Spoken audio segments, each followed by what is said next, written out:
magician, please. Thank you. What happened? Yep. Yeah, buddy. Check one, two. Fancy. 1, 2. Check 1, 2.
Can't hear him.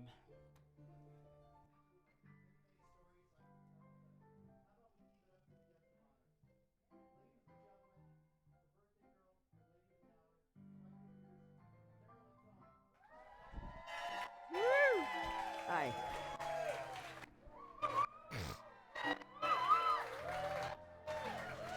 The doc out here. Thank you.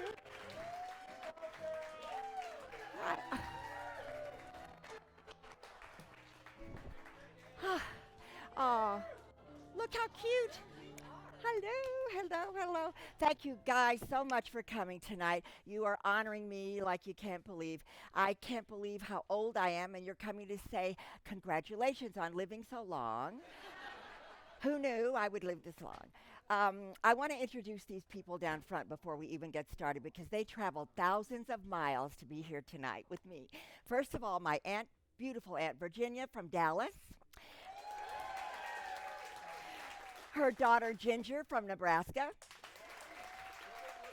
and they're just fabulous people. Now we have Joe Corcoran and Karen Corcoran from New York City. Joe and Karen produced the original Tony and Tina's wedding 31 years ago, and it's still running. They just opened a new version in Las Vegas, right? So they're going to go see that show afterward. Yeah.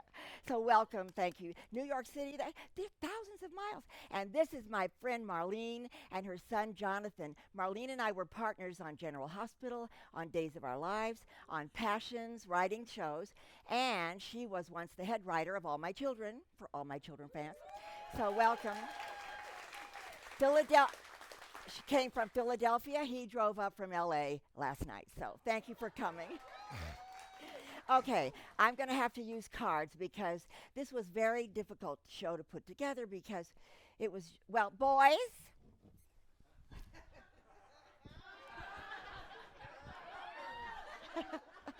Okay, each one of these boards has like 50 cards, and those are all stories. So, but don't panic. I'm not going to try and tell them all tonight. We'd be here till Tuesday, and we have a party to get to. So I just wanted you to see how difficult it was to find stories I could, thank you, boys. You can go. Good job. Anyway, what am so I have to read these little cards before it connects stories, and that's the problem I have is connecting. And like a dingbat, I did not write on front and back. I only wrote on the front. So look at this. Too many cards. Okay, so I'm going to talk about all these famous people. I mean, I'm not famous. I've never been famous, and famous people do one woman shows. But I did meet a lot of famous people, and I've rubbed elbows with famous people, and I'm going to share them with you tonight, okay? So, Let's uh, fix this microphone real oh, quick just to make sure everybody. Come here. We tried to get this beforehand. so nobody can hear me. Is it all of that? Right? Um,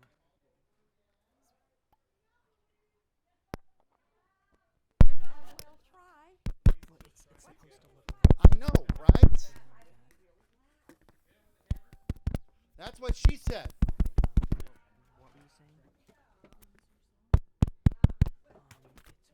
after Maryland and Nancy's chicken Mute it. Tennessee want. Yep,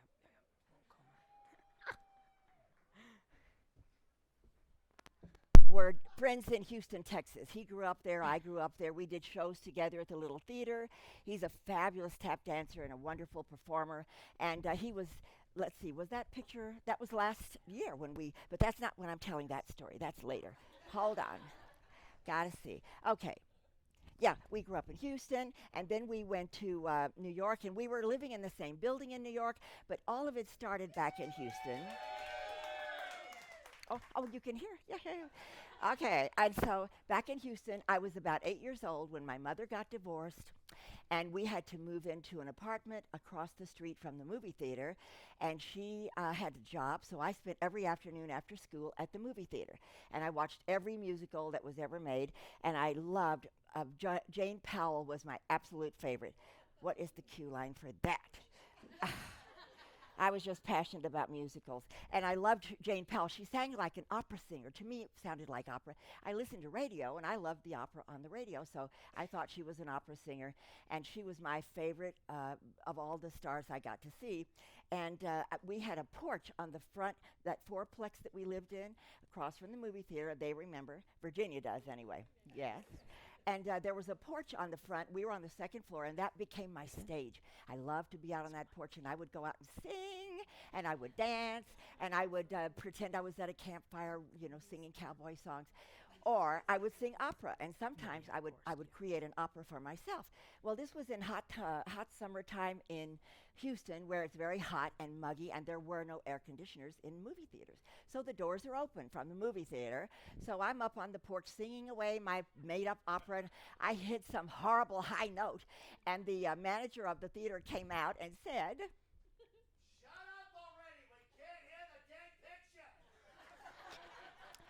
so I said, well, how dare he? But it didn't discourage me at all. I used to go downtown. What is going on here? 4 and 5. Okay. Anyway, I wanted to be a movie star in the worst way, and I knew I couldn't be a movie star in Houston, so I told my mother we have to get to Hollywood, and she laughed, smoke her cigarettes, and her eyes would glaze over when I told her every episode of every movie I ever saw and danced it and performed it for her. And I would go downtown to the Rice Hotel and get a Los Angeles Times, and then I'd come home and circle all the jobs that she could do in Hollywood to get me to Hollywood, and she thought it was really cute and funny, but she wasn't taking me seriously at all. And she should have taken me seriously because I was serious. Okay, later, many years later, Tommy Toon and I were living in that same building in New York, and one day he called and he said, I'm coming up, and I said, okay, what's what? He said, this is way before he was rich and famous, and he has won 10 Tony Awards. He had 3 Broadway shows running at the same time that he was either in or directed or choreographed. He was a genius. But this was when he was first starting out, and he said, I'm going to choreograph Summer Stock, and I want you to come and play Gladys Bumps in Pal Joey. So I said, okay, and he said, but you have to tap dance a bit. And I was not a good tapper. I could dance, but I wasn't a good tap dancer. So he came up to show me how to do enough to fake it and get hired for the job. And I did. So I got to be Gladys Bumps. There I am. Yes. Oh, that was it. Oh, that summer we also did The Boyfriend, and guest starring who? My favorite Jane Powell. Where's that girl? There's Jane next to Tommy, who's 6'7", And look at me, I'm perfectly framed in some kind of set piece. How did that happen? Anyway, I told her that I had loved her since I was a little girl in her movies, and she was not pleased. She didn't like that at all. And then the next show we did that summer was Sweet Charity. And this is Gretchen Weiler, who was the star of Sweet Charity. Now, by this time, I had already done a road show of Destry Rides Again, so we met in that. But so we were just reuniting in this Sweet Charity. And it was that whole summer was great. You know, it was in a tent in Milwaukee called the Milwaukee Melody Top. And in the tent in Milwaukee in the summer, it rains a lot. So every time it rained, we just sort of stand there and wait for the rain because you couldn't be heard at all. It would be deafening in that tent with the rain pounding in. So it was it was really a fun job. Gretchen is the godmother to my daughter, Gretchen. That's how she got her name, Gretchen. And so the National Touring Company of Destry Rides Again, which was on Broadway with Andy Griffith and Dolores Gray, well, the touring company was the first job that I auditioned for in New York. And I walked in and I saw these 300 dancers and I looked around and I said, well, shoot, only 8 of us are any good. And so I got the job. And my big daddy used to say that I had the guts of a government mule. Whatever that means, I guess it was true because I had no problems being confident. So, and as soon as I got the job and we were going to start rehearsals to go on the road and tour for a year or so, Equity went on strike. And Equity is the union that Broadway stars, singers, dancers, and actors have, and they went on strike. And this was in 1960, and they were out for 3 months. And there was nothing on Broadway. Broadway was dark. We couldn't rehearse. We couldn't audition. We couldn't do anything. So luckily, I had signed up to be a singer at Houston Night at the International Club on Broadway. And it was just, I didn't know what I was going to do because I had lost my mind and showed up there with a one-way ticket to New York and nothing else, no money, no way to get home or anything. I just assumed I'd work, thought I would.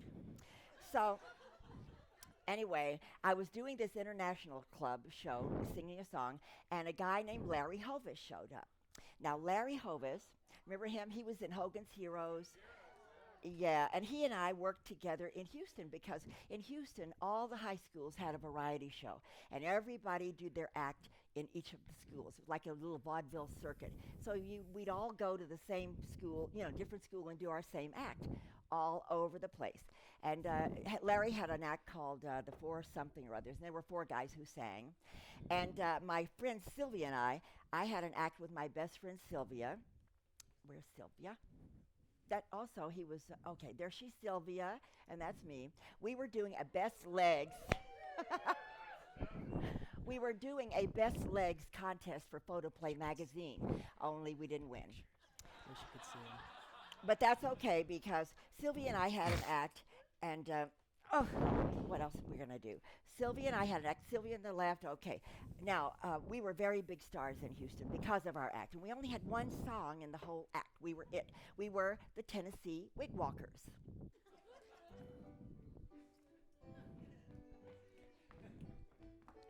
I'm a bow-legged chicken, I'm a knock-kneed hen. Never been so happy since I don't know when. I walk with a wiggle and a giggle and a squawk. I do in the Tennessee wig walk to a tune on a fiddle on a hardwood floor. Though I'm broke and I'm weary and my back is sore, I walk with a wiggle and a giggle and a squawk. I do in the Tennessee wig walk. Put your toes together, your knees apart. Bend your back, get ready and start. Flap your elbows just for luck, and you wiggle and you waddle like a baby duck. Dance with me, honey, tap your toes and glide, and we'll always be together side by side. I walk with a wiggle and a giggle and a squawk. I do in the Tennessee a wig walk. I do in the Tennessee a wig walk.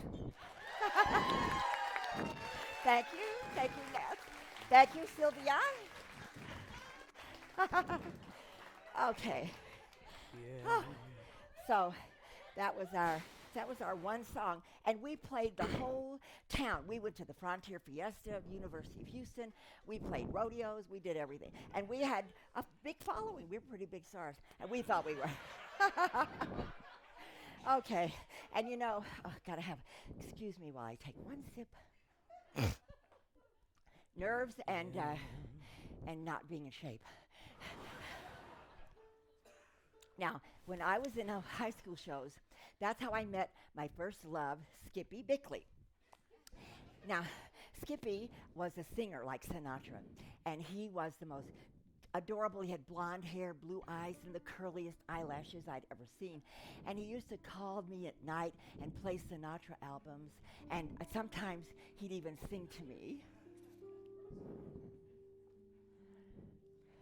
In the wee small hours of the morning, while the whole wide world is fast asleep,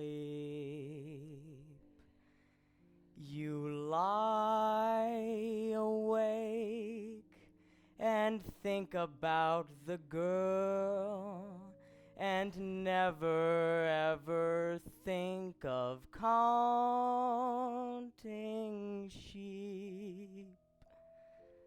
When your lonely heart has learned its lesson,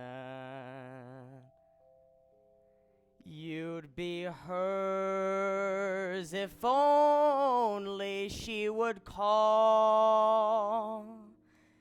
In the wee small hours of the morning, that's the time you miss her most of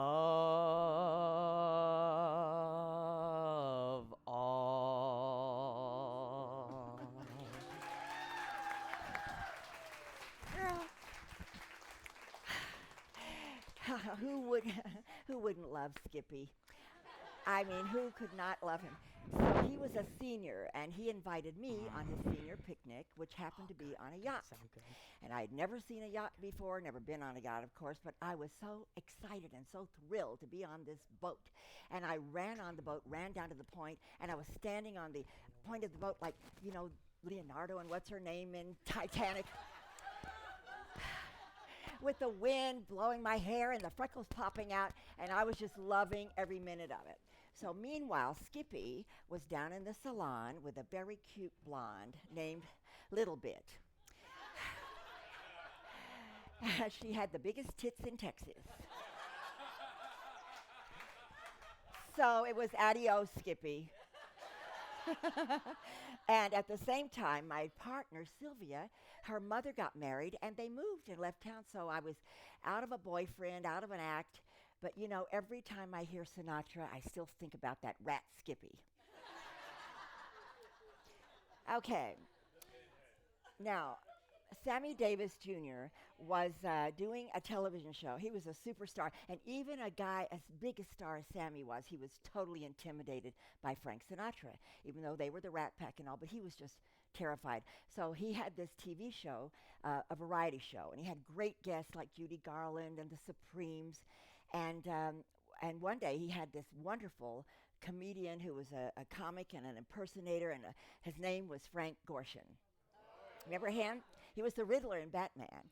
Okay, so Frank Gorshin, he was there, and I was in the commissary waiting for the taping. I hadn't put makeup on yet, rollers in my hair, and I'm sitting there, and I had something in my eye, and I'm sitting there trying to get it out. And he came over, and he said, "What's the matter? Are you okay?" And I said, "No, I don't have a boulder in my eye that I can't get out." So he said, "Let me look." And he came very close, and he was trying to get my boulder out. And it was just, oh, my God. It was so cute. I just loved him. I thought he was adorable. So anyway, that same day, oh, wait, did I say Sammy? Sorry, my notes are just crazy. Okay, Sammy no, that's right, that's later. Okay, anyway. Sammy was very nervous that day because Frank Sinatra was scheduled to appear on the show. And he was just like nerves jangling all day long. And finally, Frank shows up in a helicopter landing out in the parking lot. And he came in, and he was really sweet and jovial. "Hiya, kids. How's everybody going?" And he hugged Sammy, and they did a couple of songs, and then he left. And they practically had to carry Sammy to a chair. So exhausted from the nerves, he was just passing out. Now, Sammy wouldn't have known this because this was in the 60s. I was 16 years old working at the Sahara Hotel in Las Vegas in the line, dancing in the line. And I used to go see him with Dean Martin and Frank Sinatra and Joey Bishop, the Rat Pack. So he wouldn't have known that when I was dancing. I was dancing on his show. Did I say that? Probably not. Probably forgot. I imagine I forgot it, but that's okay. And I saw them several times. And there they are, the Rat Pack. Now, this is, next shot is my daughter Gretchen as a baby. Aw.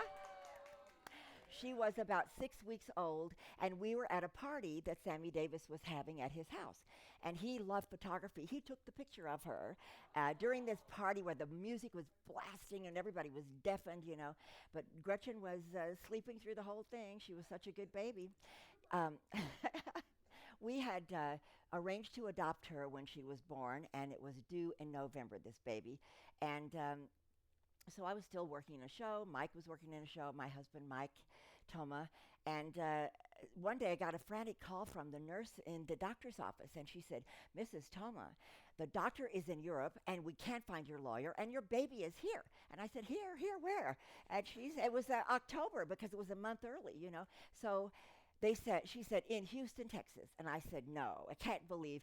Of all the cities in the country where she could have been born, it was my hometown, because her mother and father were coming up from Pennsylvania. They didn't know she was pregnant. She was terrified they'd find out. So she ran to Houston, where her best friend lived. So I quick got on the phone, and I said, I got to get that baby because she's in the hospital down in Houston, Texas. I called a guy named Mr. Moss. He was a big, burly, gray-haired, fabulous character who was a lawyer in Houston. And he had done a few shows in the little theater there with me. We did shows together. So I called him up, and I told him the story, Mr. Moss. And he said, don't you worry about a thing, honey. I'll go get that baby for you. And he did. I flew down the next day, and the day after that, he brought me this baby, 3 days old, little teeny weeny thing, and she had the most gorgeous flat ears I ever saw. And I'll tell you why that's so important to me. When I was a little girl, my daddy used to say that I looked like a taxi in an alley with the doors open.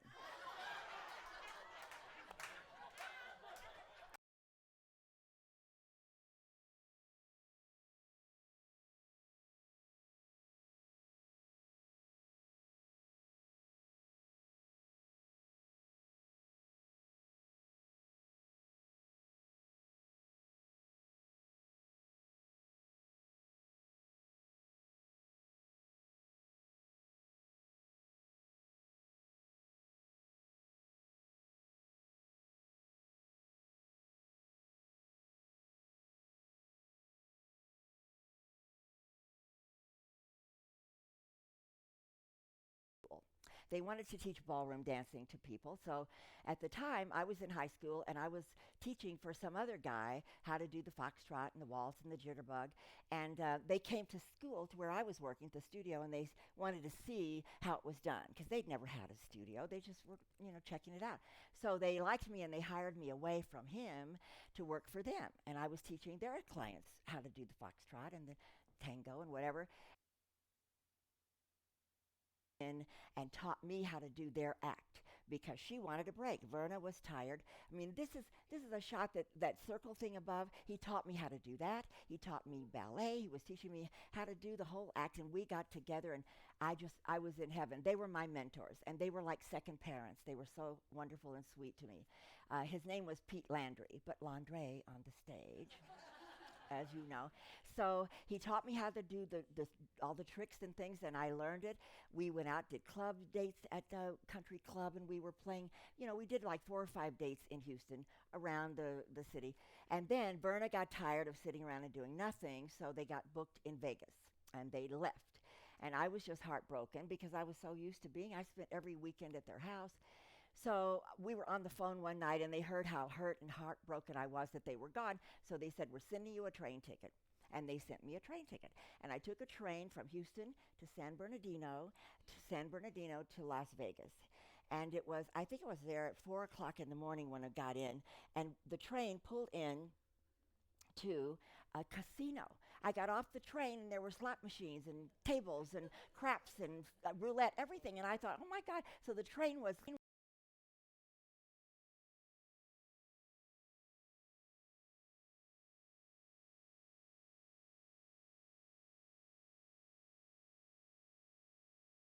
2 more weeks to play, and I just sort of watched the show every night and, just soaked up Las Vegas, which to this day, I still love Las Vegas, even though there's flip-flops and.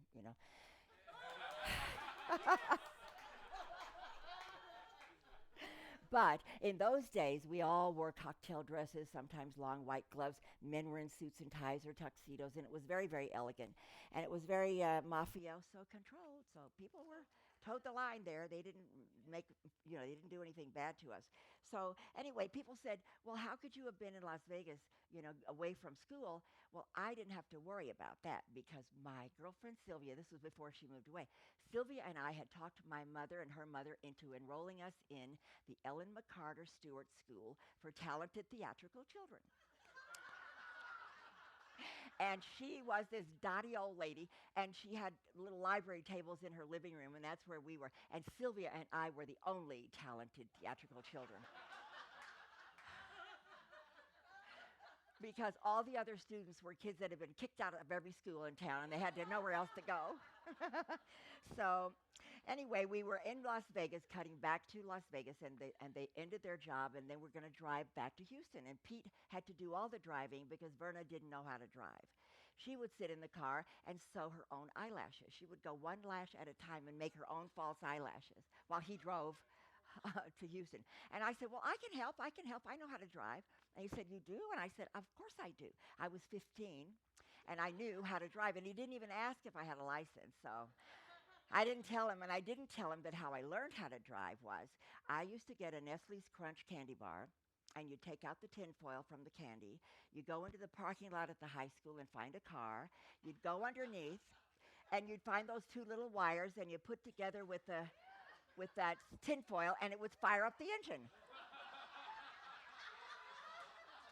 I'm driving all over Houston in some poor boy's car using his gas, and oh, God. But I was a delinquent. I'm sorry. I was a total Yeah. Okay. So since I was only 6, and now when the next time they went to Las Vegas, they took me with them. And they got me an audition at the Sahara Hotel with George Morrow, who was the choreographer. I auditioned, I got the job, and I was hired, but I was only 16, so I had to get a special permit from the sheriff's department to work. And it was a fun, fun job. I mean, the guy was very sweet. We all had to sit at the bar we did 2 shows a night. We had to sit there between shows, 2 girls here, 2 girls here, 2 girls here, all around the bar, and look very pretty and drink your Coca-Cola and not talk to anybody because we were not allowed to talk to the customers who might want to buy you a drink or something or take you to the table and gamble. That was totally forbidden. Anyway, 6 months contract. I had a 6 months contract. Oh, and by then I was going to stay in Vegas longer than Pete and Verna. So they put me in an apartment which was a building that was owned by one of their friends, an Egyptian magician named Gali Gali. And Gali Gali was married to Gabby, and she was French. And I know that it's true because Sandy, what do you call that? She looked him up on Google, and there was Gali Gali doing his magic act, and so that was Gali. And they would bring me down to dinner and have me, feed me and take care of me because I was a kid. And I'll never forget the night that they served me romaine lettuce. I had never seen romaine lettuce, and I thought it was so exotic I couldn't stand it. But we had a good time. I enjoyed that. And then 6 months later, my contract was up, and this other girl and I decided to go across the way to the El Rancho Vegas, which was a very different club. It wasn't protective like we were protected at the Sahara, but there they wanted you to go gamble with the guys, and they wanted you to take them off and see other shows as long as you brought them back in to gamble. So I said, okay. So one night, 2 or 3 of us went with these men, and we went to the Sands, and we saw the Rat Pack. That was another time we got to see the Rat Pack. And anyway, we go back to the Vegas. We brought them back like we were supposed to the hotel, and they were gambling, and some guy gave me a $25 chip. And I said, okay. And I put it on a roulette number or something, and I got $250 out of that. And I just thought, that was the most money I'd ever seen in my life. And I was getting very nervous that he might ask me to go back to his room or something. So I said, I'll be right back. I have to go to the ladies. So I went to the ladies' room, and then I sneaked into the kitchen, and I ran through the kitchen. And then I ran all the way home to my apartment. I hid literally under the bed until daybreak. clutching my $250. And then at daybreak, I ran to the bus stop, bought a ticket, and went to Houston. I was so scared. Oh, I love working at the Sahara. I didn't like working at that place, but the Sahara was great fun. And I just thought, oh boy, I have come a long way from my first public performance. I found out it was about 7 years old, or 8 years old maybe, and I found out there was a talent contest coming to the movie theater across the street. So I decided I wanted to be in the show, I wanted to sing, and my grandmother, Virginia's mom, cut down one of Virginia's formals to fit me, and Virginia coached me on my song, A, you're adorable, B, you're so beautiful, C, you're beautiful, a charm. So I thought I was hot stuff. We go to the contest, and I sang my whole song, and I just sang my heart out. And there was an audience, and they went, yay. And then a classmate of mine came out, Jack Sudhalter. Oh, this is my Aunt Virginia. She was my idol. I didn't see that. I'm sorry, Sandy. Sandy's trying to keep up with me with the slides, and you have to forgive her because it's my fault. Here we go, Jack Sudhalter. Oh, God.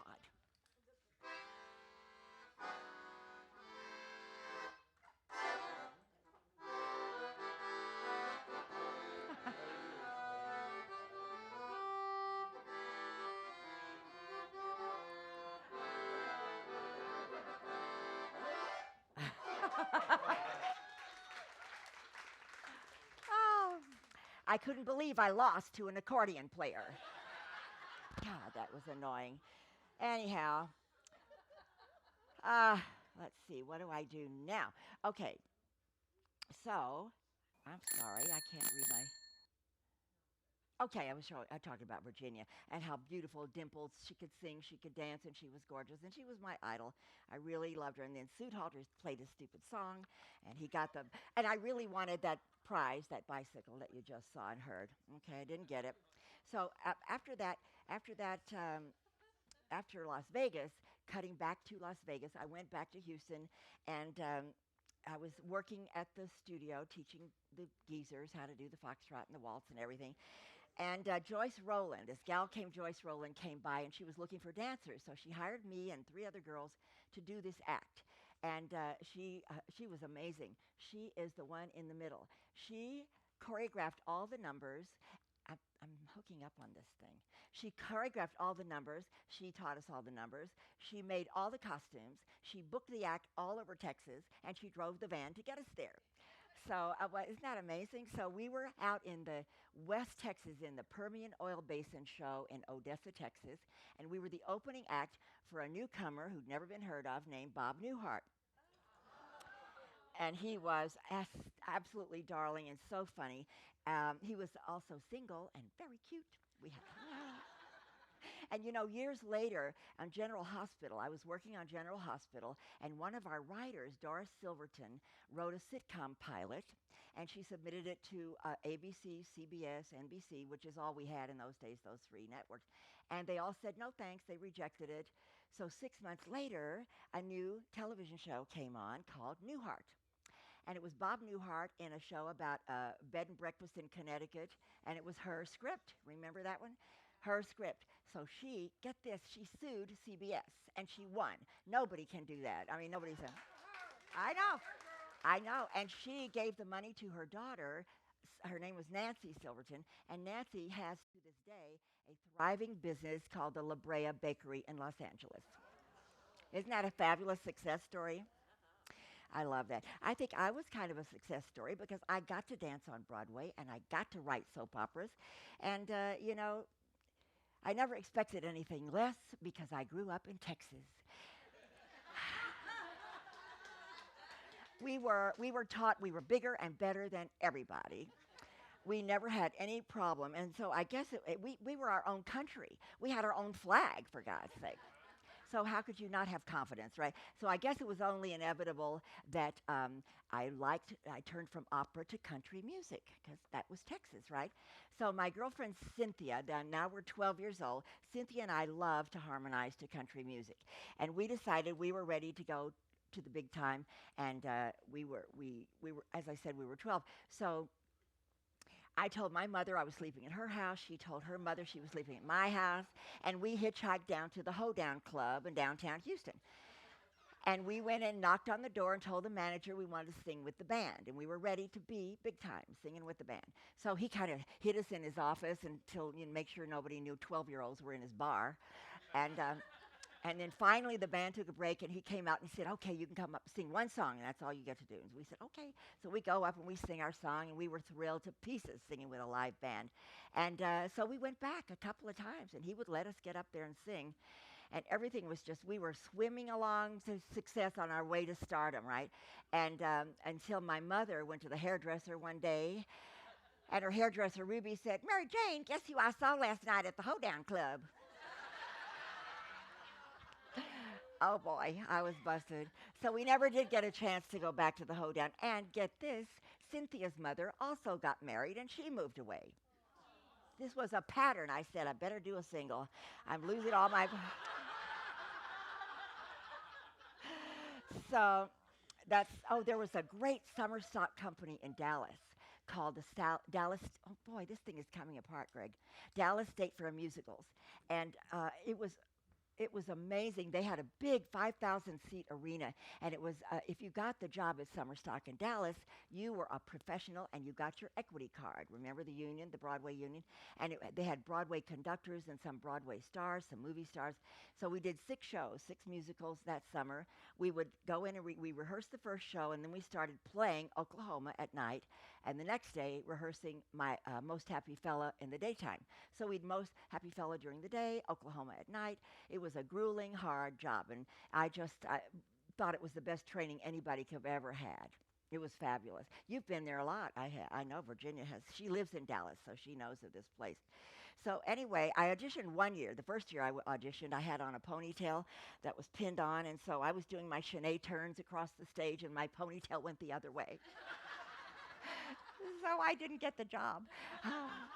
But the next year I was better because I had been to Vegas, I'd done the Joyce Rowland dancers, I knew a little bit more, and I got to be in Dallas State Fair Musicals. And that was where I said, okay, at the end of that summer, I am strong as a horse. I'll never be more ready for now than I am now for New York, and I'm ready to go. And everybody had told me it was so competitive and all, but I said, as I said, only 8 of us are any good. So I went to New York.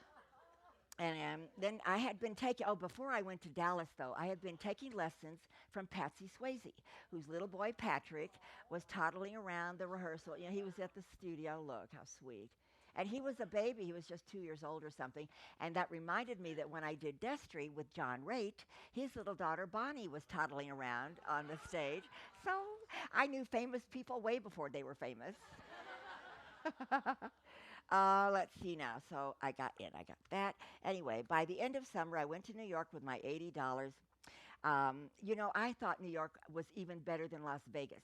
I loved the winos in the street, the laundry hanging from the buildings, and all the construction workers coming on and whistling at you and carrying on like they liked you. And that was their job. They knew that that's what they had to do.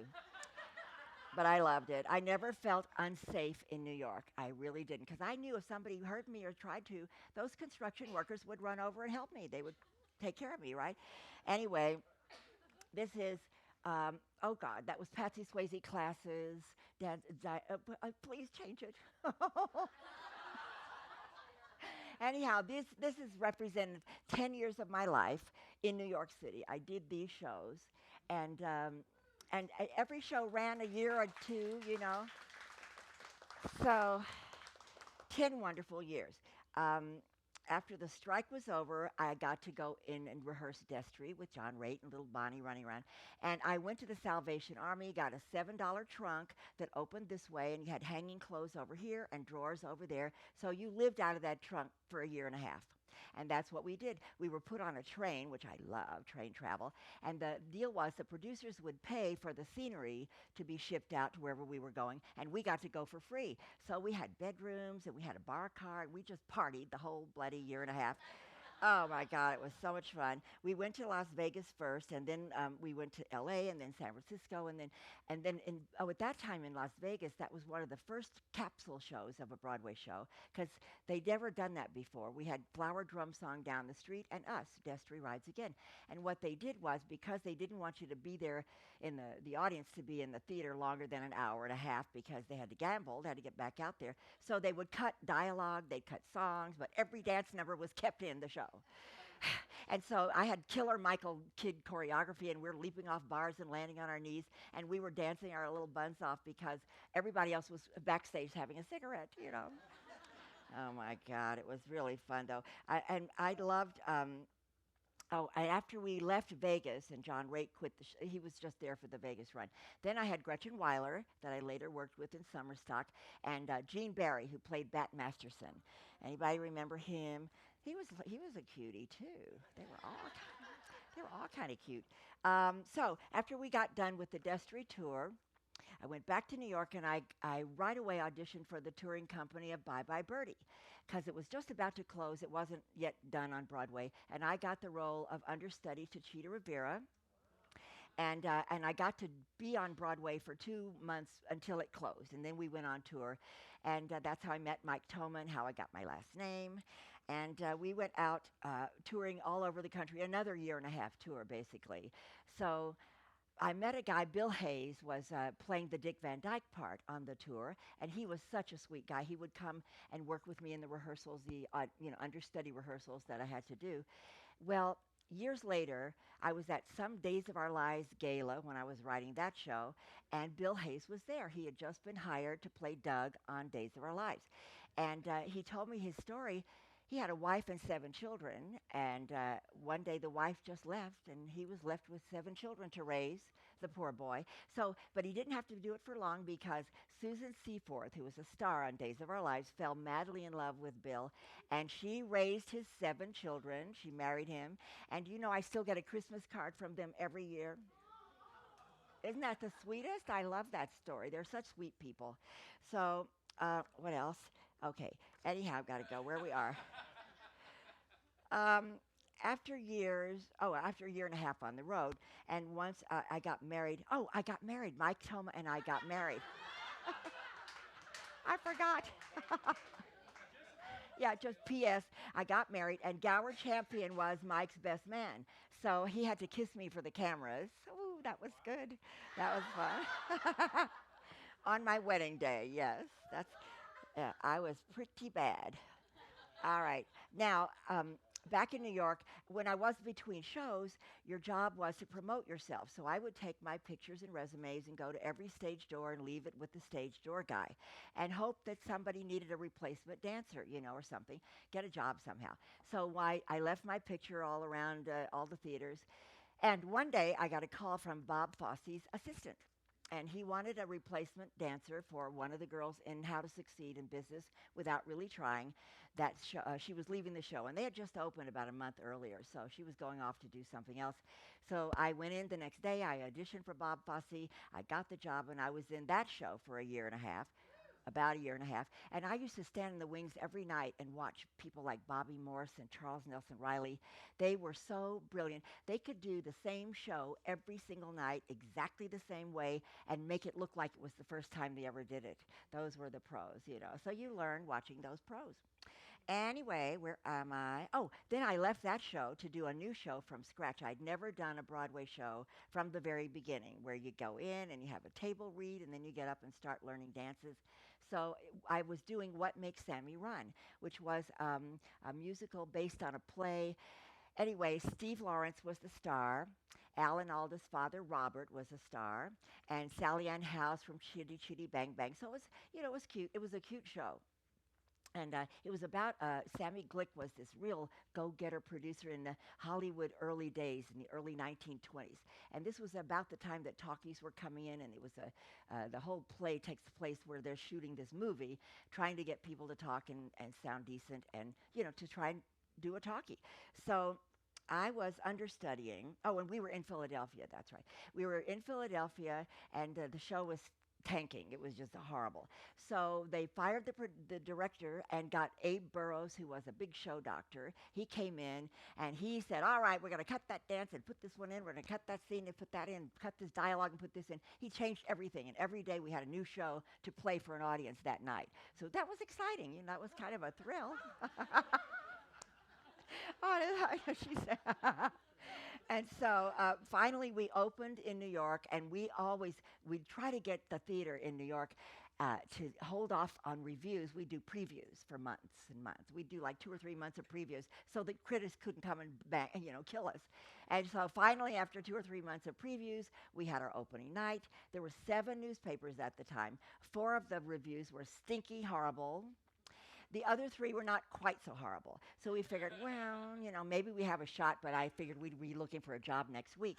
So sure enough, we opened and we thought, okay, we're going to be looking. The audience was spotty. Anyway, Steve Lawrence and Edie Gourmet, they were a young couple, married couple. They sang beautifully. They were always all over radio, all over TV. And they went out to Brooklyn and Queens and all the boroughs to get the Hadassah ladies to come and see this show. And people came. And we ran that show 2.5 years on lousy reviews. Isn't that incredible? I was understudying Graciela Danielle in that show. She was this gorgeous, beautiful Brazilian girl from South America, and she was brand new in the country. She had never been to America, and she got this part. She was playing a movie star, and she later became a very big choreographer on Broadway, but for now she was brand new. So she would have a scene where there was this barge, and the barge was floating down stage toward the dock where Solomon was waiting for her. And two Nubian slaves were fanning her, and she was standing looking gorgeous, and she'd get down to the bottom and she'd say, Solomon, I have come. So, and it was very sexy and pretty. So about a week after we opened, I'm walking down 7th Avenue toward the theater, 54th Street Theater, and I see Mike Thoma doing this and waving me down. I said, what's wrong? What's the matter? He said, Graciela's knee is a football. You're on. So I had to go on. I said, I haven't even had a rehearsal. I don't know what the hell I'm doing. So he said, just do whatever you have to do. So I said, okay. So I'm in the dressing room getting ready to go on, nervous wreck, trying to figure, learning lines that I hadn't even had a chance to rehearse yet. Finally, I'm on the stage, and I'm in the scene in the Nubian slave fanning barge going down stage and towards Solomon on the dock. And all I could think about was, oh, my God, we didn't have microphones in those days. You had to project and be heard in the balcony. And all I could think about was, oh, I've got to be heard in the balcony, because what if I can't be heard, and what if I can't say the line? Anyway, I finally get down to the dock, and I said, Solomon, I have come!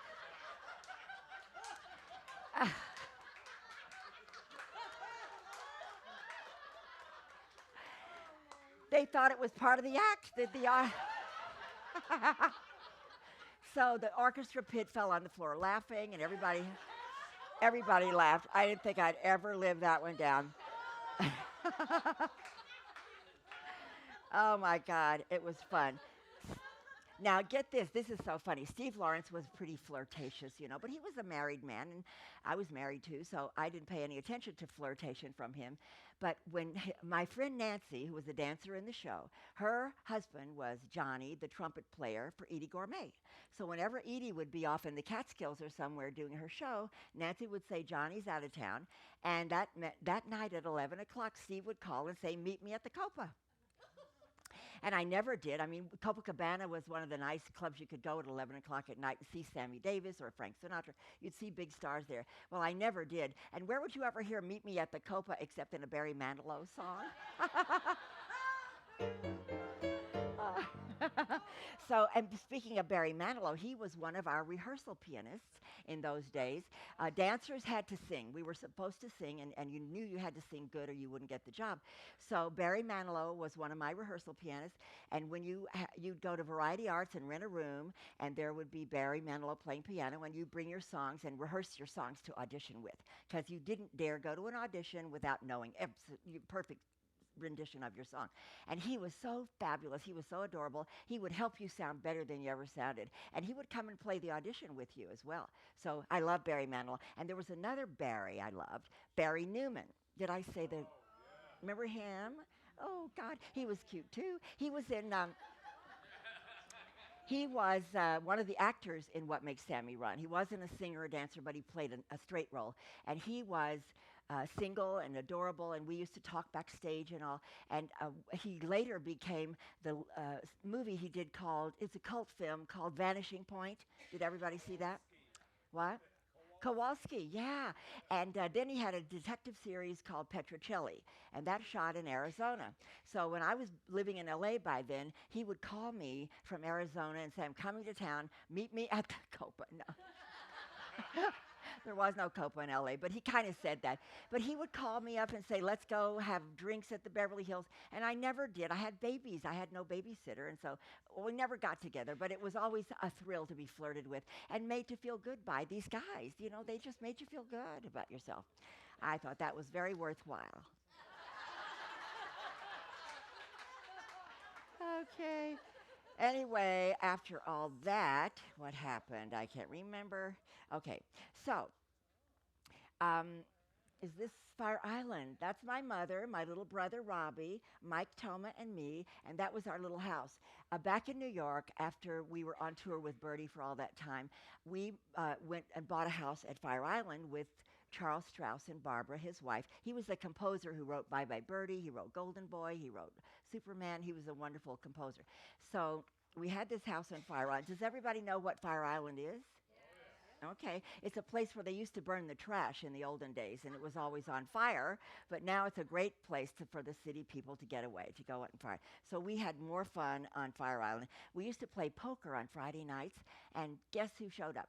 Mel Brooks and Anne Bancroft would come and play. You can't imagine how I was just, always a Twitter with people so exciting in my life like this. And they were funny. Of course they were funny. But she thought he was to die for funny. He thought she was to die for funny. And so they would both make each other laugh so hard we couldn't play the game. It was so cute. Anyway, I guess, oh, look at Gretchen and me. I made clothes in those days. That's Fire Island. Isn't that adorable? So anyway, I think, oh gosh. Okay, so I'm sorry, I'm trying to read. Oh yeah, I was talking about how difficult it was to get there. We took a train from, from Penn Station to Long Island at Bayshore, and then you get off and take another cab to get to the ferry, and then you would take the ferry over to Fire Island. Then you have a little wagon to pull your luggage, because there were no cars allowed in those days. You couldn't have a car. And it was just a heaven place to go to get away. I've run out of cards, but I did want to show. Where's the next slide? What's the cue for that one? Oh, yeah. I will tell you all about that guy when we come back from a very short break.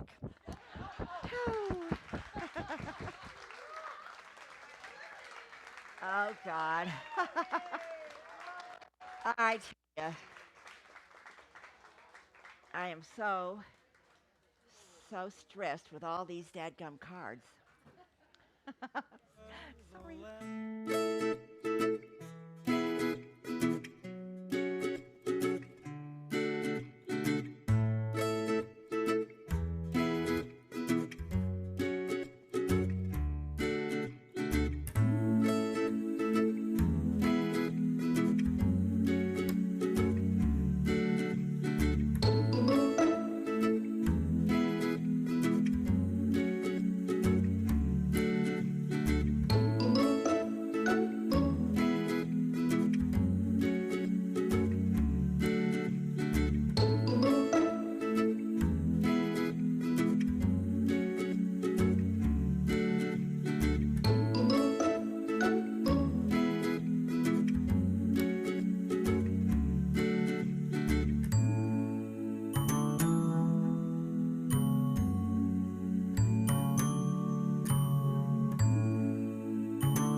Yank my doodle, it's a dandy. Yank my doodle to my joy.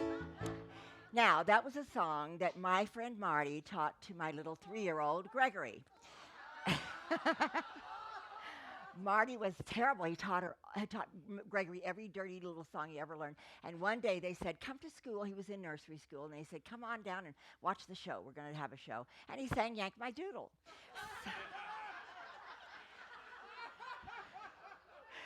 So, of course, I knew who was responsible, that dadgum Marty.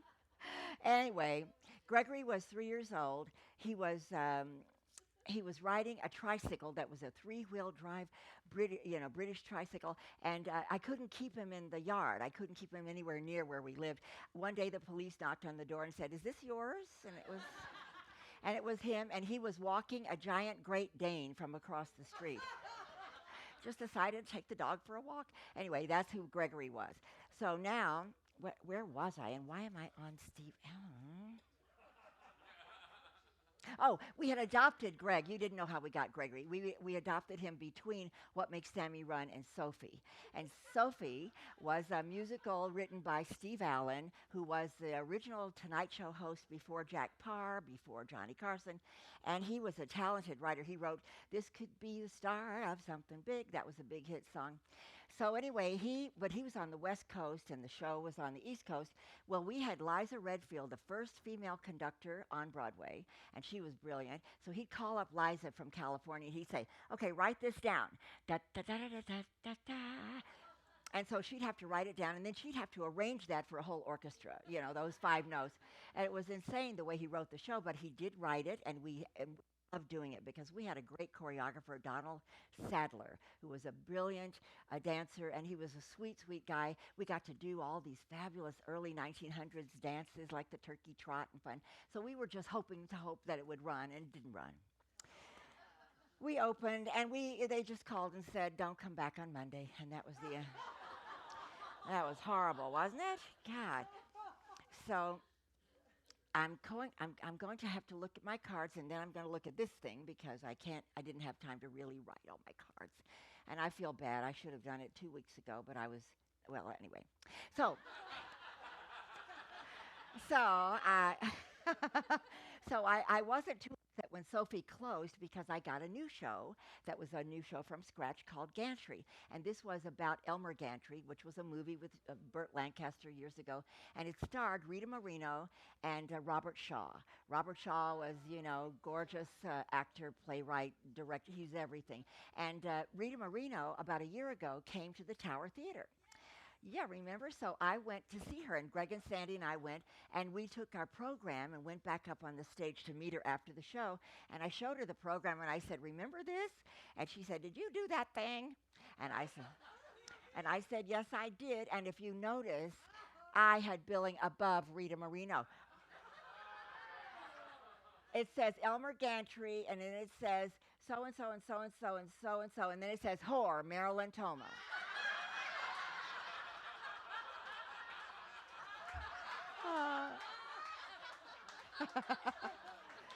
Oh, so well, it was a lovely role. I wore a fabulous outfit lounging on a thing, and he came up and sang a song, and I had 2 words with him or something. So I was got a part, got my name on the credits. Yeah, there we go. So I got paid, yes, baby. So Robert Shaw had never done a musical. He was a director, he was a playwright, he wrote The Man in the Glass Booth, and he did Jaws, with the fingernails on the blackboard.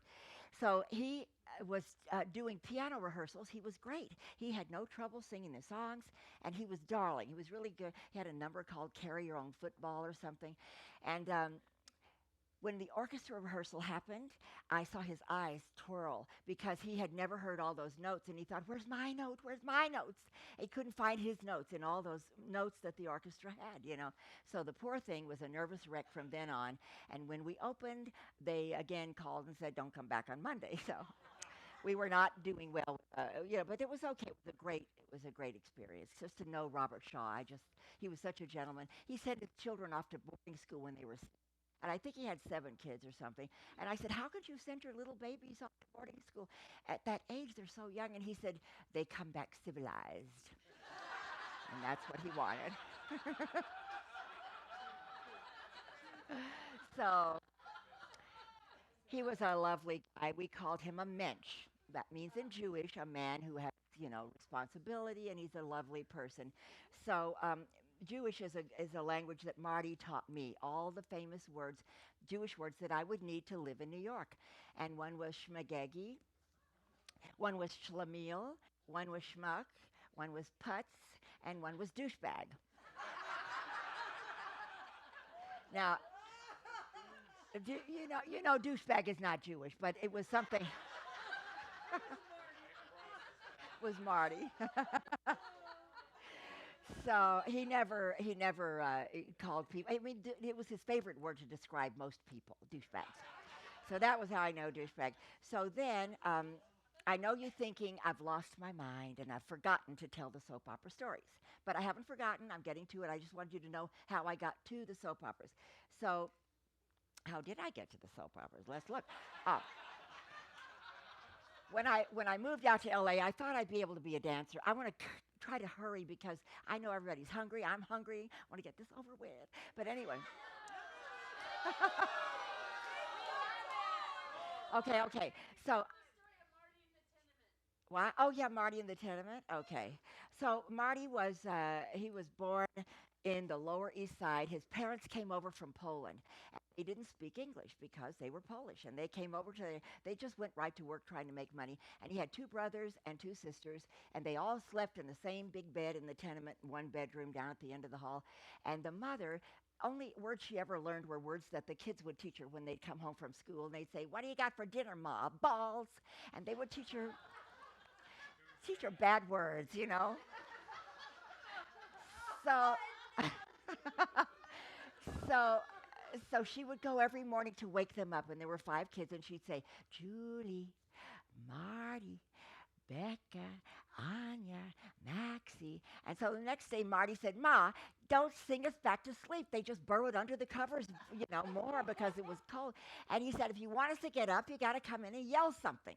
So the next day, she comes in and she says, "All right, cocksuckers up."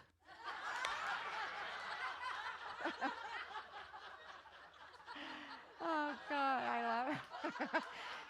She didn't know. She didn't know what she was saying. I love that, Marty.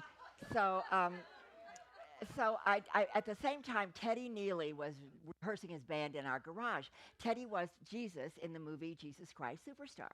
But before that, he did Tommy the Rock Opera, and I was the dancer in the show, so we were friends. What? Oh, Lucille Ball? Oh, sorry. Where is she? Oh, yeah. So, okay.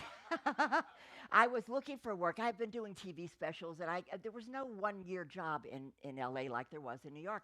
So I'd done Carol Burnett's show. I did Laugh In. I did some specials and all that. And I ran into Anna White one day in a restaurant. She was the director on Gantry, and she was now going to choreograph the movie Mame with Lucille Ball.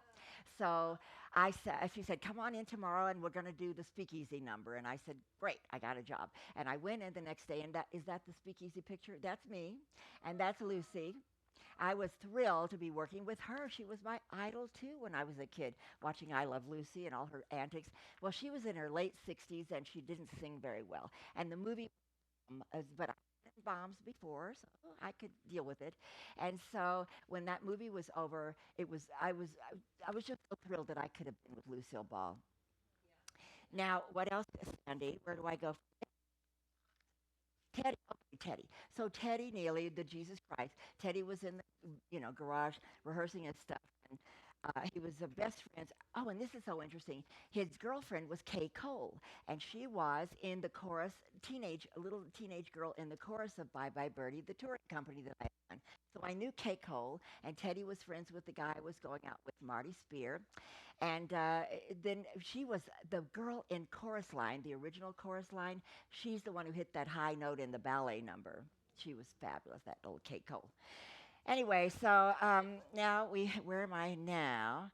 So what was I going to say? What? Oh, the screen. Oh, Teddy, look at Teddy. I heard that he was going to be in Sisters last year promoting a remaster of the movie Jesus Christ Superstar. So I called and I said, is it true that Teddy's going to be there to talk to the audience? And the guy said yes. So I drove to Sisters and I wrote a little note to send backstage. But he wasn't backstage. He was in the lobby talking to some woman. He always talked like he was Jesus. And he did, truly. And people believed him, and he would focus on them so intently. And nobody in the whole room existed but that woman he was talking to. And he looked like a little old man with his baggy jeans and a Pendleton shirt and his long hair and little granny glasses on his nose. So he looked over and he saw me and he ran over and hugged me and we all started talking. And that's when that picture was taken. So I asked him, does he, I said, are you still playing that part? Because he's played the part since 1974, I think. And he said, yes. And I said, you can't still be hitting all those high notes. And he said, better than ever. So the next day, he was leaving for Italy to go to Italy and play Jesus for 3 months. And this was last year, and he's 74 something. I said, oh my God.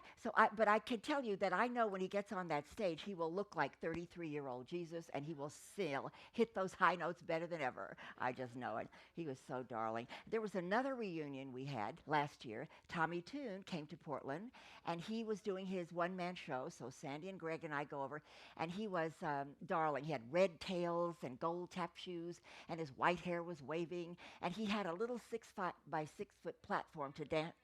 What?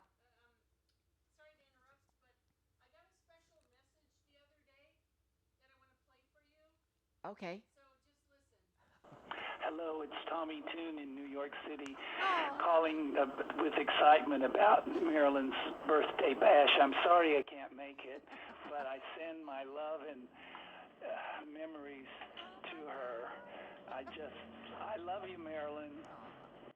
Love, Tommy Toon. That is so sweet. And I told you he was sweet. I told you he was the sweetest guy in the whole world. So anyway, he was just darling last year, and he came back. We went backstage, and we said, now see, he looks gorgeous. I look fat and old. Wait, that's on you. Oh, yeah, that's me.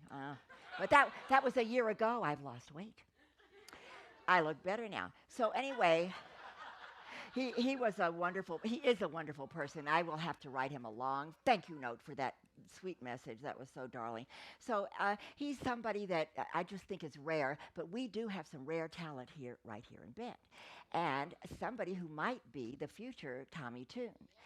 Please welcome Jared Charney Cohen.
Oh, I told you, fabulous, adorable. He's 16 years old, and he's a genius, too.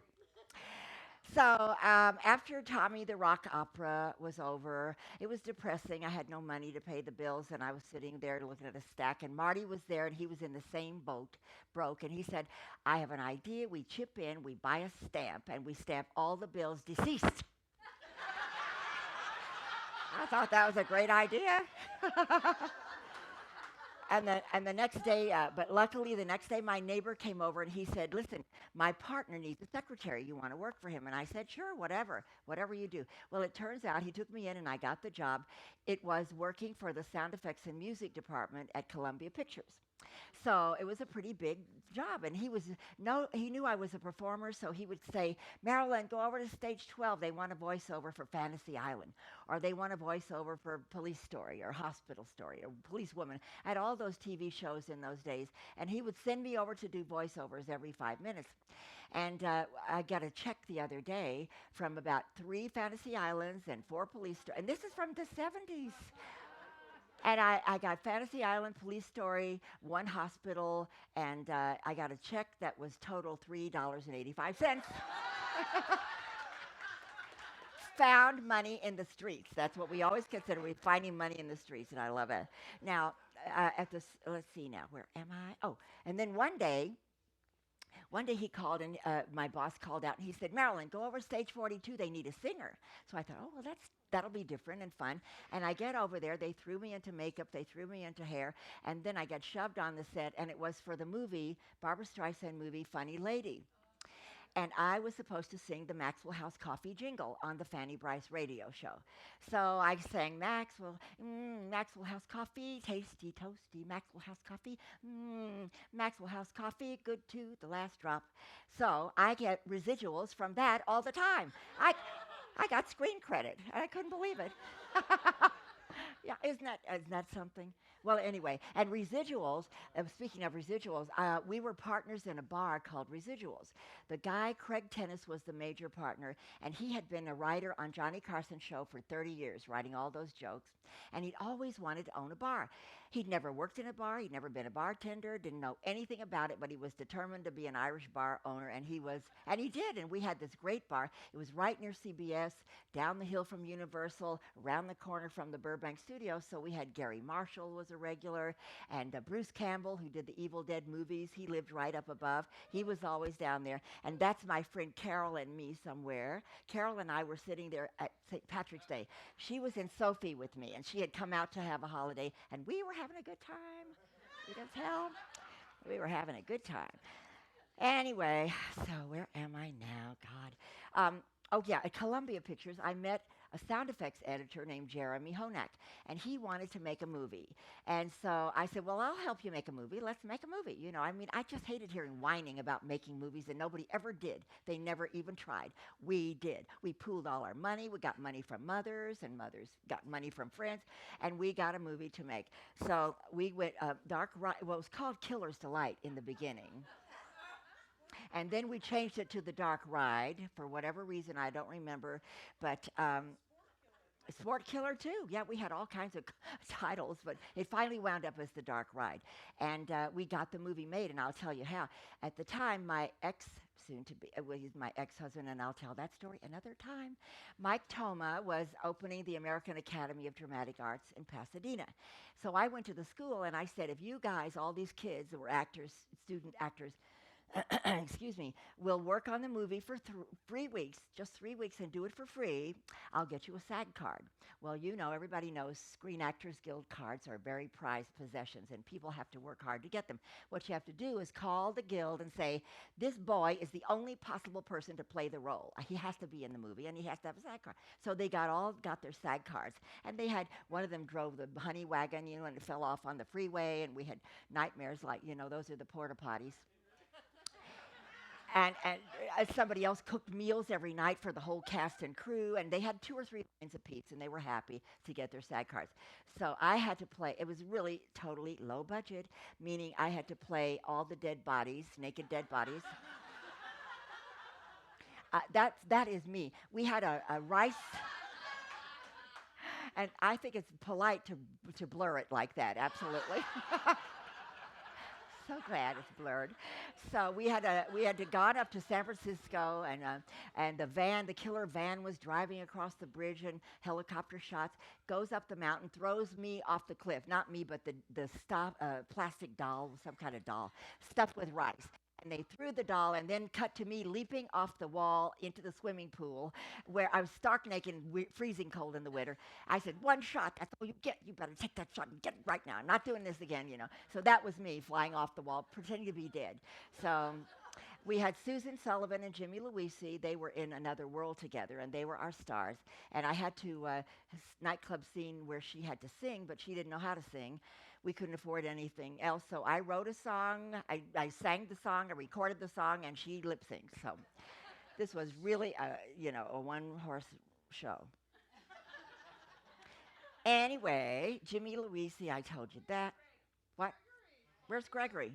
Oh, look at little Gregory.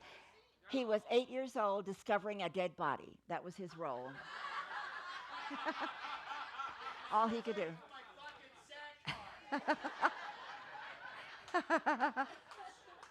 That's right.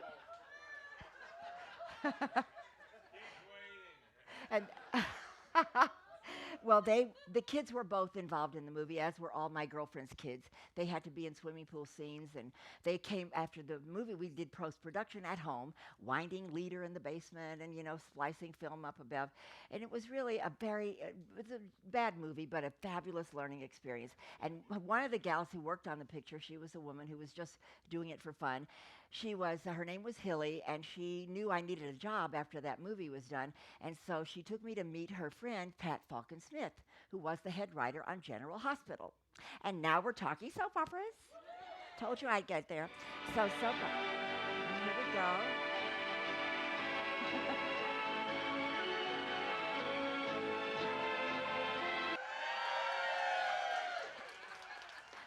And I had billing over Bill Levinson, who was a Princeton graduate. I like that. Okay. So anyway, now I'm going to have to switch to these horrible pages because I wrote a book. And I'm trying not to read a book, but I have to switch to this because I didn't have time to finish those. May I please drink a little water first? Thank you. That was great. Okay, so Hilly took me to Pat, and Pat was a great old gal who would just hire anybody who walked in the door. So she hired me for 2 days a week to be her assistant, her secretary, which meant I took her daughter to the orthodontist, I got her car washed, drove over the mountain to Beverly Hills and bought her pantyhose at Giorgio's. And mainly I protected her from the producer, Gloria Monty, who was known for being mean and demanding, and she had a terrible reputation. She earned the reputation. She was bad. So Pat would, she'd call Pat and say, I need to speak to her right away. And Pat was working at home. We worked at her house at that time. And so I'd say, hold on, she's in the shower. I'll have her call you right back. Then I'd call Pat in Las Vegas and say, get on the phone. Call Gloria right now. And so she and Gloria were they were always bashing heads together. And finally, Gloria got on to her and said, no more working at home. You're coming to the studio in Hollywood where she could keep an eye on us, right? So we moved to the studio, and we were working downstairs in the basement on the green carpet. Gloria was nuts. Marlene remembers. She was nuttier than a... She was a crazo, and she had green carpet for the production offices. We had the producer's office, the writer's offices, and all that was green. The orange carpet was for actors, and you couldn't cross carpets. You're not allowed to cross carpets and talk to each other because they were afraid you'd spill the beans about story or something. So we never could. So now somebody asked me how the shows are written. We had 42 actors. Each one has a different guarantee. Some do 3 days a week. Some did 2 days a week, 1.5 a week, and so forth. And she had a chart where we kept track of all this. Well, Glory would freak out if we didn't meet the guarantees because they had to get paid whether they were on or not. And they'd sometimes be 5 or 6 shows behind because Pat was always off on some other story that she didn't care about the guarantees. So now, when she'd see how badly behind, she'd have a party. And everybody in the cast was invited to the party. They were shooting a party for a whole week upstairs, and it would play on air for at least a week. So that's how we caught up on our guarantees.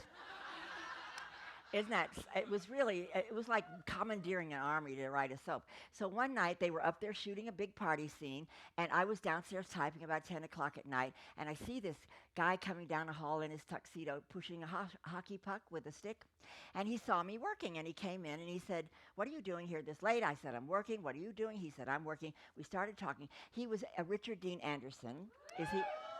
Yeah, so cute. And he said he was really rebel. He hated the idea that we weren't allowed to talk to each other. So he said, let's have lunch tomorrow. I said, we'll get fired. They'll fire both of us. He said, no, no, you'll go that way out of the parking lot and I'll go this way and we'll meet at the restaurant. So we did that a few times. And then his birthday was coming up. So Stevie, who was the girl who was the producer's secretary, Stevie and my girlfriend and I got together and bought Ricky Dean a gift certificate for a hot tub club. It was on Santa Monica Boulevard. In the 80s, these hot tub clubs were really popular. So you could rent a room. It was a hot tub. They had music piped in. The lights were low. You could bring in wine. You could smoke pot. You could just talk and have a wonderful time. Yeah, the 80s. Oh, my dear. So I gave him the certificate, and he said, this is so sweet. Thank you very much, but I'll only go if you'll go with me. And I almost passed out because this was Ricky Dean. You know, it was Richard Anderson. He was so darling. So I did go with him, and we had a fabulous time.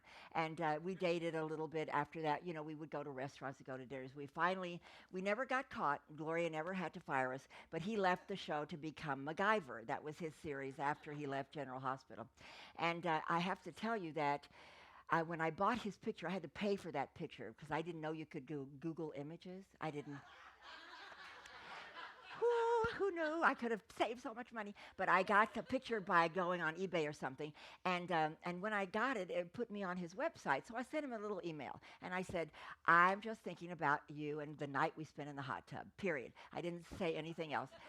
And he just sent me an email the other day, wrote back, and he said, oh, my young lady, I will never come close to having an exciting night like that night with you in the hot tub. He called me young lady. So where am I now? Okay, so we did all that. Richard Dean Anderson. Okay. Oh, is this the heart shape? Yes, look at this. Steve Lawrence, Barry Newman, Frank Gorshin, Bob Newhart, and Ricky Dean, who signed his email Rickety D. I love that. And that's me. Look how cute I was. No wonder they flirted with me. I tell you, these men hold a special place in my heart because they always made me feel good about myself. They lifted me up when I was down, and I still remember, how sweet they all were. I want to welcome somebody. I was like 25 years old in that picture, and now I'm 80. And I want to give myself a birthday present. I want to hear a song, and this has nothing to do with the show or the stories or anything else. It's just a song that I love from a show called The Life, and it's written by Cy Coleman, a composer I love, and it's going to be sung by a singer I love, who is Ben's own Matt Beagle. Behill. Sorry, Matt.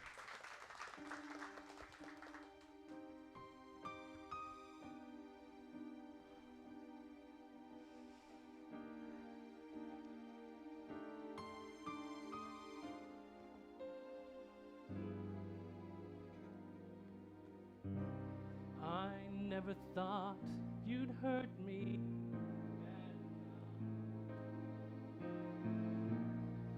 To make me tell you that I've had enough.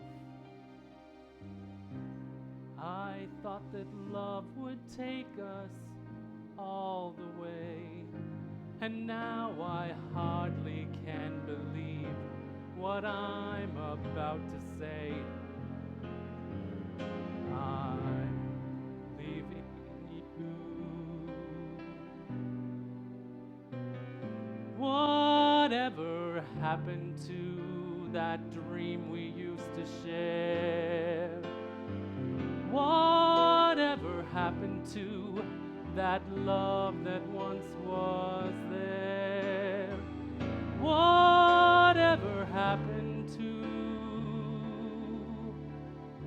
me and you?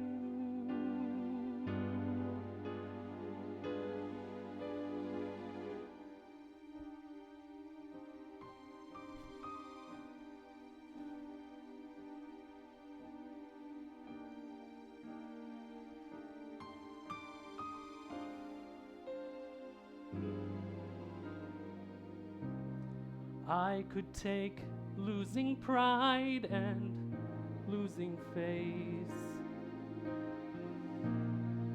I could take anything but second place. You were the only joy I ever knew. But you can save your sweet talk, baby, 'cause your baby's through believing you.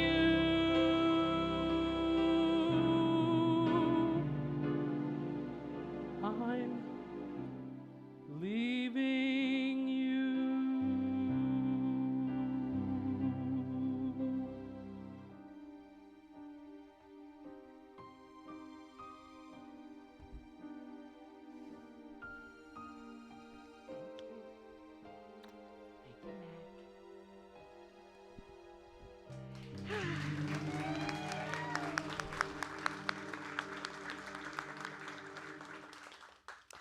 Okay, that was lovely.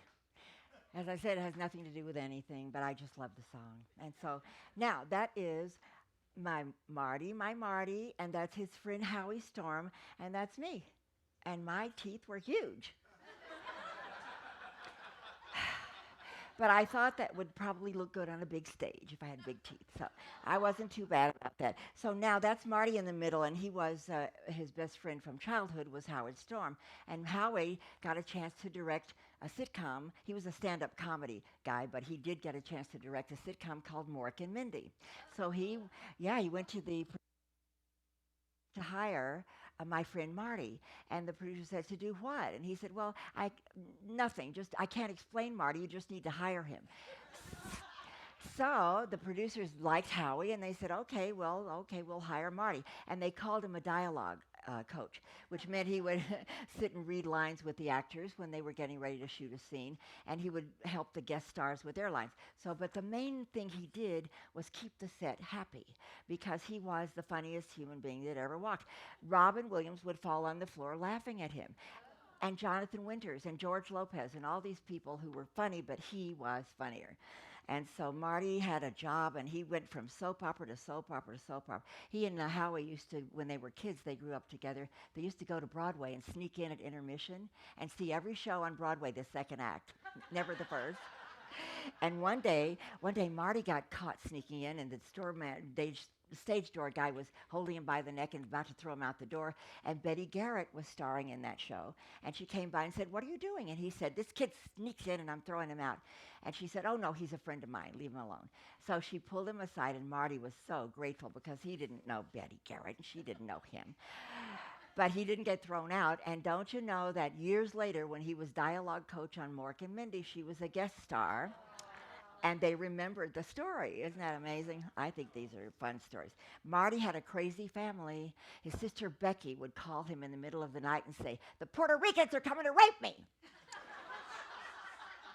And he knew it wasn't true, and so, but he got the calls all the time when they drove him nuts. And then he had a younger brother, Maxie was a junkie.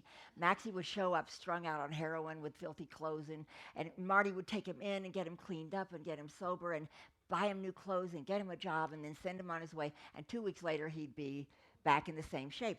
So Marty said, I have to get out of this city. I will not survive another year in New York City. And he went down to 55th and Broadway, that car dealership, and bought himself a Mustang convertible, brand new. He'd never driven a day in his life. So he decided he better, he was going to take lessons, but he knew if he had the car, he'd have to take the lessons. So he took driving lessons, tried drive. They got a spinner for the wheel so he could use his paralyzed arm. I didn't tell you he had paralyzed arm from polio. I missed that part, I'm sorry. But I didn't even know for a year because he shuffled good at poker. So anyway, so he went to his DMV for his first test, and the first test, the DMV guy said, Poor Marty, the whole joint heard it. He was just mortified.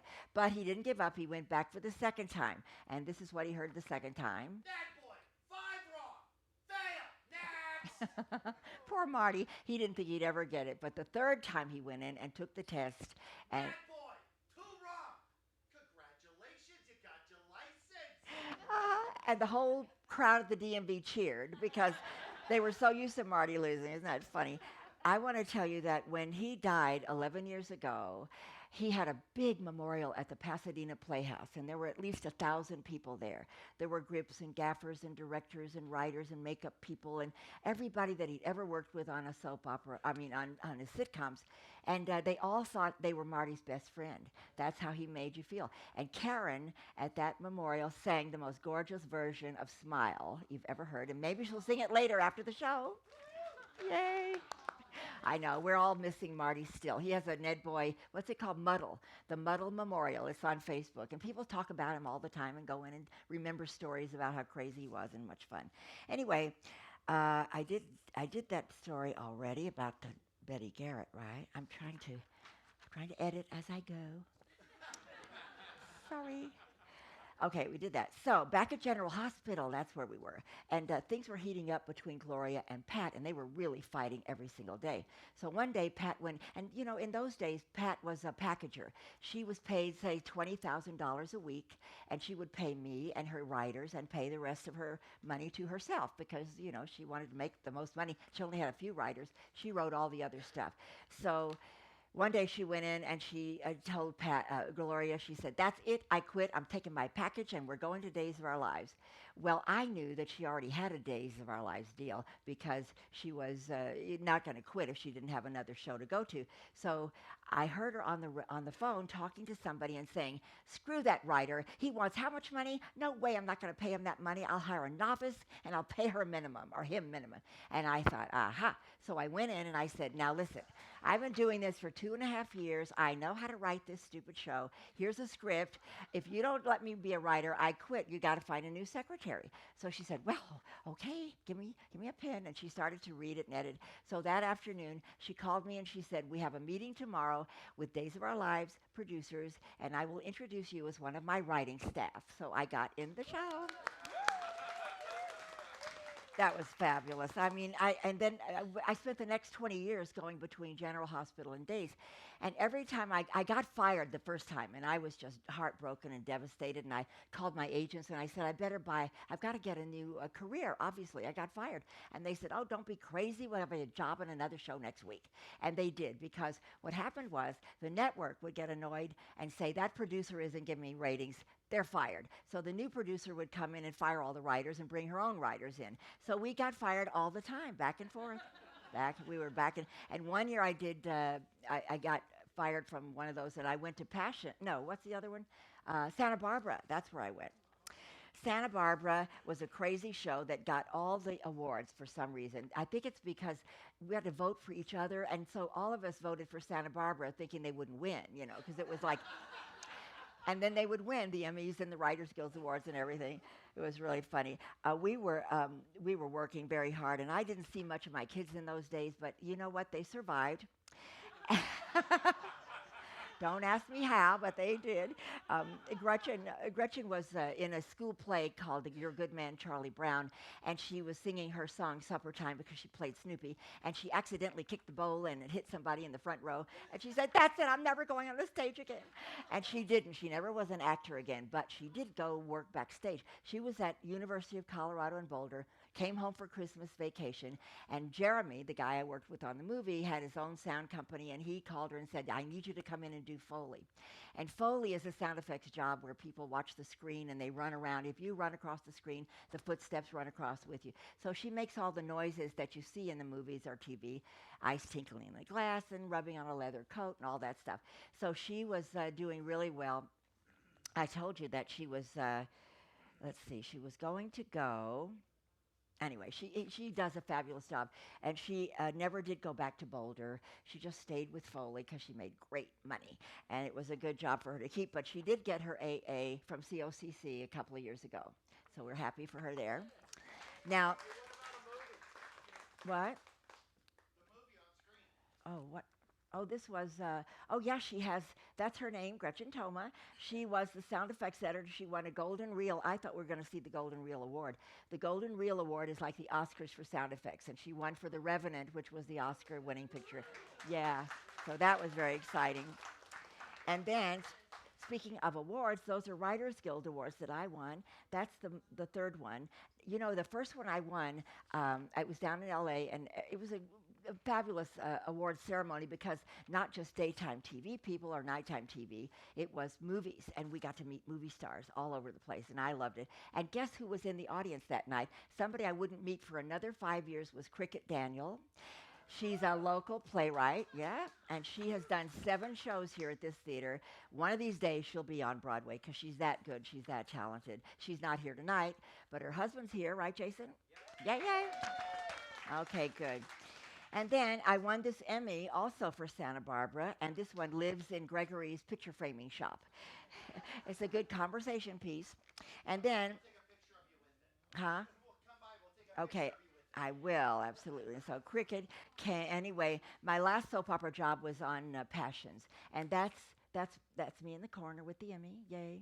Passions was this crazy show. Jim Riley was the head writer I had worked with before on Days of Our Lives and General Hospital, and he wanted to do a spin-off of Days, which takes a couple from Days of Our Lives and creates a new show around that couple. And the owner of Days said, no way, I need you to write Days, and I don't want to lose that couple. So Jim said, okay, and he went to the network, and he said, I have an idea for a new show, and he created Passions, craziest show ever.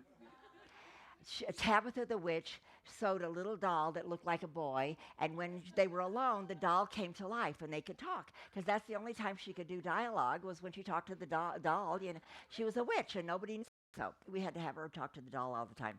And she was a mean witch, and we had a character named Charity who was burning in hell in her closet for a year. They'd open the door and there she'd be in the screaming. I mean, it was a fabulous, crazy show. And we did 9 years. We got to do 9 years of those crazy stories. And finally, the new head of NBC Entertainment came in. He hated everything but news and reality, and they canceled Passions, fired us all. And that's when I said, I'm retiring. I'm out of here. I didn't want to go learn another show. I was just too tired. But I loved that show. And Jim Riley was such a pixie. Look at him, little pixie. He was so funny. He was almost as funny as Marty, not quite as funny, but he was wonderful. And this all happened in about 2007. I had moved here after the '94 earthquake because we had been up here on a ski trip, and we loved the little town. We happened to be here on a night when limos were pulling up and dropping people off at the art galleries, and they had wine and cheese and harps and violins, and I thought, what a happening town, you know. I love this town. What? How'd you get here, though? We drove over in a Cadillac from Eugene. We took a train from LA, and they rented us a Cadillac with a snowstorm going on. But we didn't know. We were going over a mountain pass with 1,000-foot drops on either side. So we're singing, and we're videotaping all the way over to Bend, and we passed through Sisters because there were no hotels, and we got to Bend and went to the River House, and that's when we went downtown. We saw all the limos and the wine and stuff. So we decided to come back. We didn't know it was First Friday. That's why they were having all that stuff was going on. So we went back to LA, and in '94 the earthquake happened. We said, that's it, we're moving to Bend. We came up here. We bought a little farm out in Alfalfa where we lived for 17 years. We kept going to shows at CTC because that was the only theater in town, and sometimes they were really good, and other times they weren't so good, and we would kind of sneak out at intermission because we didn't know anybody and they couldn't be mad at us.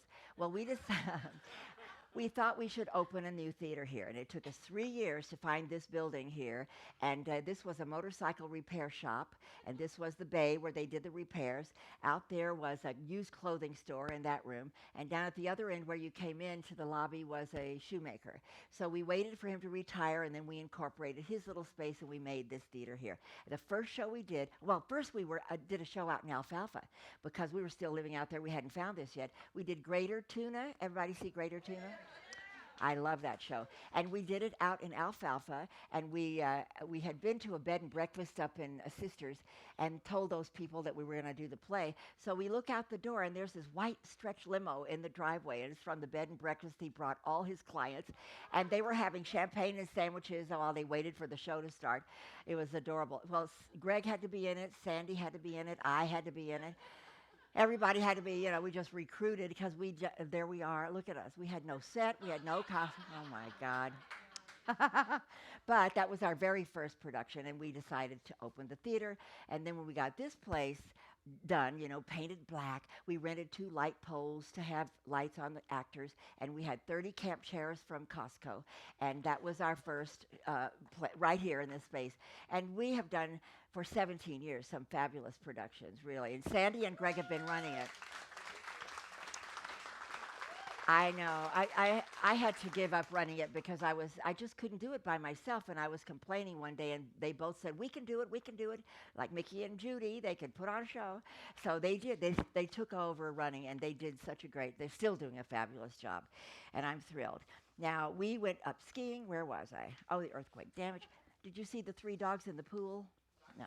Okay. We were having when we drove up here from LA when we were moving, Steve drove the van with the 3 dogs.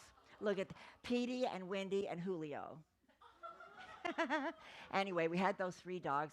They moved up from LA, and we just, we loved Bend. We still love Bend. There's the river running through it. There's, the mountains in the back. It's just gorgeous. We kayak in the summers. So anyway, Gregory and Sandy got bit by the theater bug when they did that little production of Greater Tuna, and they have been doing shows ever since. Sometimes they're in the shows. Mostly Greg works at his frame shop during the day and comes here at night and fixes everything that needs fixing and yells lines from offstage.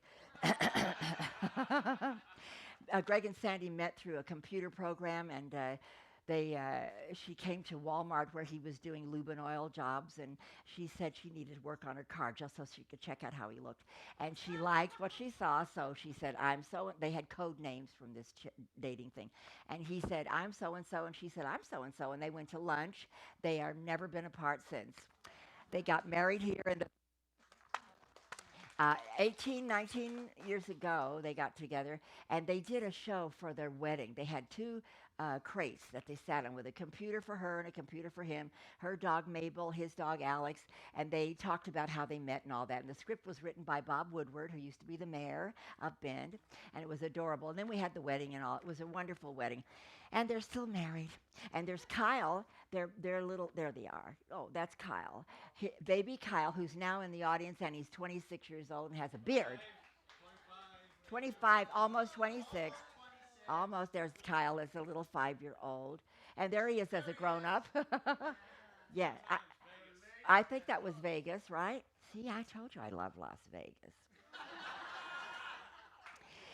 Okay, so, and Gretchen was getting married, and she wanted Marty to walk her down the aisle with Gregory, her brother, and she said, you have to wear a black suit, and Marty said, I don't have a black suit, I have a blue blazer. I'll wear the blue blazer. She said, no, you have to wear black. White wedding theme and the red roses and black suit. You have to wear black. And he said, I'm not buying a suit. I don't have the money. And they fought over the phone and cried and carried on. She called me in tears. He called me in tears. And I finally said, Marty, go buy a suit. I'll pay for it. So I'm telling this story at his memorial, and his niece piped up, and she said, you're not the only one who paid for that suit. Oh, he was so bad. I know, we love Muddle. And now Gretchen also has a son, and his name is Mitchell, and he's here tonight. He was, he's a 15-year-old, almost 16-year-old, and baseball is his passion. Did I show? Oh, there he is. He's 6'1", 15. He's so handsome. And did I tell you about Gregory and the motorcycles? I didn't, and I didn't even get to see. All right, get to the motorcycle picture. So I can tell them that he loved motorcycle racing, motocross, jumping over moguls, and he's broken his neck. He broke his collarbone. I was just so glad he never killed himself. But he did give it up for the frame shot. He does it on weekends, let's just say that. He's a weekend warrior.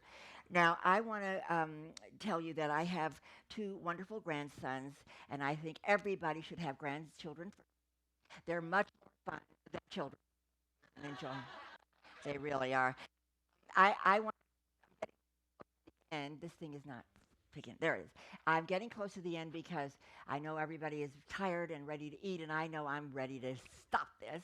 And I just wanted to say that I'm so happy that you're all here. I want to see all my friends and family. Look at all these guys. We made a pink Neon Shea Muddle. Marty always said if he ever had a wish, he would open a restaurant and call it Shea Muddle. And so we gave him that one year for his birthday. And these are friends. And, there's Marty Spear, and there's Georgia and Jimmy, and there's Steve Miney and Jeremy, and my friend Georgia. Anyway, all my friends. Dr. Phil. No, that was my agent, Jim Sarnoff. He looks like Dr. Phil. And I can't tell you how thankful I am that you're all here. It's been such a pleasure to hear you laugh, to enjoy my stories. I know you're exhausted from traveling thousands of miles, and even if you only travel 20 miles, you're exhausted. So I know, and I want to thank you again for coming. I can only give you country walks in springtime and a hand to hold when leaves begin to fall,